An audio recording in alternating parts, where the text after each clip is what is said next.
get going on this. Do a very, very quick little talk and analysis on, I don't know, a little story that been making the rounds, I guess, on Twitter. I'm hesitant to call it a story. It's called The Ones Who Walk Away from Omalas. It's by Ursula K. Le Guin. I'll just link you the text. It's a very short read if you want to read it. And let me give you the basic.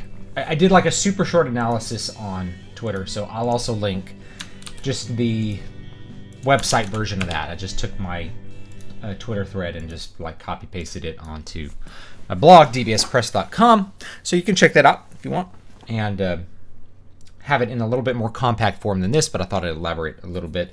I don't want to spend too much time talking about it because it's actually very short, and it's an aphorism, not really a story. There's not characters and plot. There's just a setting which is described in a frame to try to give you a moral question, and then it just departs from there. So it's one of these pieces that I think because of its construction, because it actually doesn't sketch in a lot of details, there's actually more room for a discussion because it's not clear on a bunch of things, and that's by intention. I think it's constructed in a very somewhat unique way. The truth is that it's not exploring a lot of questions that haven't already been explored prior to its publication in the 1970s, even by like Star Trek, which is the question of what are the limits of the hedonistic calculus when talking about utilitarianism. Utilitarianism, in case you don't know, is a philosophy created by Jeremy Bentham, and the basic idea is what is moral is that which produces the greatest happiness for the greatest number of people. So this is a very appealing philosophy for materialists because it gives some sort of consequentialist idea there that like we could figure out the correct things to do based on how happy they make people, because happiness is obviously good. It's taken as a obvious thing that happiness is good. So it explores those limits, and it does that in basically a couple of quick steps here. So the first thing that happens is the narrator asks you, the reader, to imagine a utopia with whatever you think should be there to make people happy. And there's a bunch of suggestions that are given. People don't wear clothes. There's it'll have all the pleasures, including sinful pleasures that you could imagine with no downsides. That's what the narrator is asking you to imagine. So as much sex as you want with no downsides. Children produced through sex are not going to be neglected, or they're all loved by the community. People tend to look at this as like, oh, this is a leftist utopia. It's really just imagine your utopia. It's materialist, pleasure-centered utopia. That is, it's a belief that utopia arises from experiencing sensory pleasures. There's drugs. If you feel like people need drugs, then there's drugs there. But the drugs don't have any negative consequences. They're just there. They're only the good sides with none of the downsides. That's what she asks you to imagine. Third step is she just says you don't believe that. Obviously, you don't believe it. But built into the don't believe it is the belief that you can't have all these pleasures without downsides. I'll get to that in a minute. And so she creates a negative condition which makes all the infinite pleasure without any downsides possible. And that is the constant neglect and abuse of a single innocent child who's locked in the basement, naked in his own filth. And so she describes it in graphic detail, and it's kind of a punch in the face sort of thing.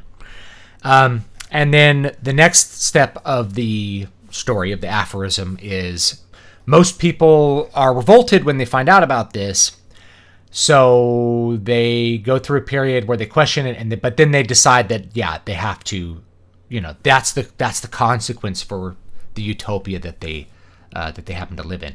Then you have all these post hoc rationalizations, basically on the side of the people. The narrator is unreliable, and so the narrator's more or less on the side of the people giving these post hoc rationalizations. The child can't really be saved because no one's talked to it in so long. It couldn't experience pleasure. It could only understand fear if it were to be taken out of its shadowy basement. Basically all these things that you can't really fix the child. There's no really an ability to help save the child in some particular way. So all these post hoc rationalizations for why you don't go and save the child. And then number 7, last step, some people walk away. So the unreliable narrator wonders why people walk away. She says they seem to be knowing where they're going. So some people choose not to accept that. So the extremity of the moral calculus here is that you have infinite pleasure with no downsides, except for one downside, which is basically the extreme pain and neglect abuse of an innocent child. And the child is very important because the child is innocent. This is not a criminal who deserves it. There's no karmic retribution here. Rather, the entire system is dependent upon this. And if you would remove the child, then all the infinite pleasure would go away. And so the question is whether that is tolerable or not in that extreme. And I guess her conclusion is that most people choose to live in the state where there is that trade-off.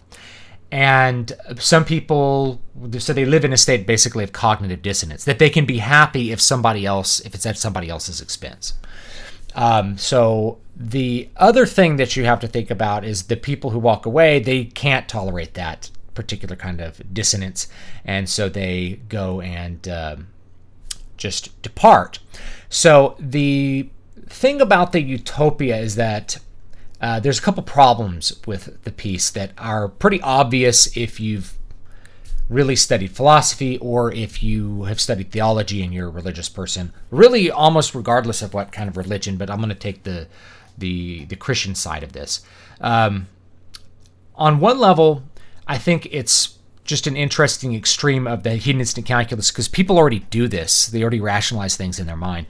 A lot of times you buy clothes and they're made in a third world country. Maybe there's like child labor involved in making Nikes or something, but you wear them because you have to have shoes. And so in order to have shoes, you have to buy the products of child labor. It's actually very difficult to completely avoid consuming products that are the result of child labor. So you already do this. Well, everybody gets to enjoy cheap shoes. The poor people of America can have cheap shoes, and the only people that suffer are some third world people locked away in a basement far away. It's not presented in that same kind of extreme, but the reality is that people kind of tolerate this amount of dissonance on a daily basis. The other thing about the tale, again, it's an old tale of like a scapegoat or a whipping boy, which is to say people have a psychic need for someone to be punished, for example. That's the idea of a whipping boy or a scapegoat. So everybody has a psychic need for someone to be punished, so they punish the scapegoat, and then they feel better about themselves. It's a very, very old idea. So the problem, the first and most glaring and obvious problem with the ones that walk away from Omelas is the fact that the people who don't accept the condition walk away from it rather than destroying the system. So you're missing the third moral option, which is to save the child. So yes, the child, maybe all these rationalizations are true. The child can't experience pleasure, whatever. He could still be in a better situation than he is. And if you have the power to change it, ought you to do that? That's a real moral question. You should be able to save the child. So never do we get the question of somebody's going to go in and destroy the system and punish the people of Omalas for experiencing Utopia at the expense of this child who's abused. So that's the other side. So the child could be saved. That's a moral action. Punishing the people of Omalas would also be a moral action because they are experiencing all their pleasure at the expense of something horrific. But that's not really presented as an option. So that's the first and most, I guess, glaringly obvious thing that's missing. We don't know why this is missing. Could be, again, just didn't think of it, or it could be that if you were to introduce that, she'd have to write an actual book with characters and plot because you'd have to have some kind of thing that somebody does to change the situation. And this is really just an aphorism to present a moral question. I think an even bigger criticism in a lot of ways, though, besides the missing third option, is simply that this presentation of Utopia is entirely materialistic and wouldn't be believed. So the idea, it's not that it wouldn't be believed because there's no downside. It wouldn't be believed because pleasure does not create happiness. So in the Christian worldview in particular, having sensory pleasures does not produce happiness in any way, shape, or form. You can talk to many people who have walked the path of hedonism. Hedonism doesn't make you happy. In fact, it makes you emptier and more miserable. So the reality is that from a more traditional view of the pleasures of this world, established by, at this point, thousands of years of Christian tradition, and going back further than that with Jewish tradition, there's the Eastern traditions of Buddhism. The idea that getting pleasure is a problem only because there's negative consequences is not true. You can experience pleasure and have none of the negative punishments and still feel worse and empty than you did before. This has to do with the general arrangement of things, that pleasure exists in the context of other things, right? So the feast after the fast is very pleasurable because pleasure exists in the contrast. You can't have constant pleasure without any downsides, and if you did, you would not be satisfied and empty, because you would not be satisfied and happy, because satisfaction comes from communion with God, not from experiencing physical pleasures. In the Eastern tradition, it would be more like, like Buddhism. It would be, rather than meeting or fulfilling your desires being the utopia, it would be transcending the desires. And of course, the narrator's like giving you lots of suggestions for what the pleasures are. Orgies, or, the temples are empty. It's kind of like a John Lennon Imagine song. There's no one in the temples. People can have sex if they want. They can do drugs if they want. And there's no negative No, that wouldn't produce happiness. It would produce hell. In fact, it would actually produce hell. It would be like a depraved Sodom place, even without the tortured child. So that's one of the big problems, is that it's completely materialistic, but I see why it's appealing. And it kind of represents the boomer mentality exiting the 60s, which is they were keenly aware of the downsides of pleasure seeking. That is, free love producing things like sexually transmitted diseases, or children out of wedlock who aren't cared for, drugs producing things like addiction, poverty, death, misery, people dying of drug overdoses, right?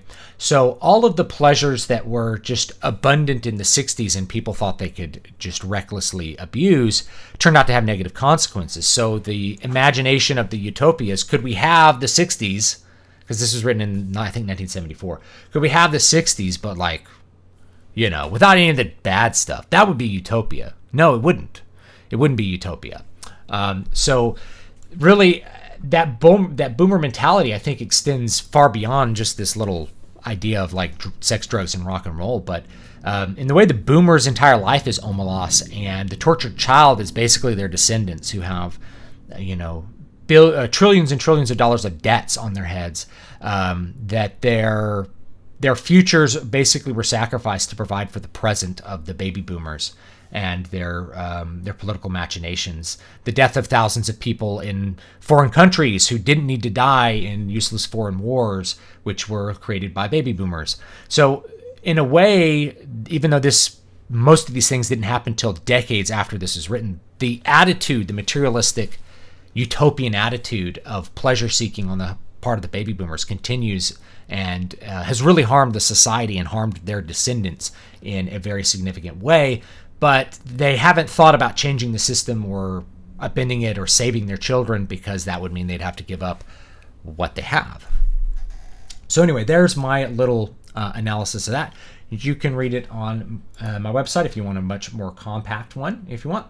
And there you go. Yeah, it sounds like a poor man's version of Ivan Karamazov's complaint against God and his desire to return his ticket. Yes, exactly. That's correct. So there's nothing really new about the story. It's very short. You can read it yourself. What I think makes it interesting is the presentation, where the narrator's basically asking you to imagine your own utopia and just suggesting things. But the suggestions are all very, focused on sinful pleasures without consequence.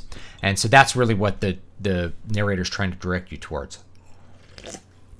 Would you play video games all day and still be able to eat, all those sorts of things. Yeah, every American child of the past 50 years is, from one point of view, a fortunate survivor. It's an interesting, anyway, so there's that. I'll give you one more line that basically has come out of some conversations on Twitter, and that is, this is a metaphor for child abuse in science fiction and fantasy fandoms in the 60s, 70s. So this was written, I think, before most of the big stuff started to come out about child abuse. And if you're not aware of the very significant child abuse that occurred in science fiction and fantasy fandoms, I don't know quite what to direct you towards.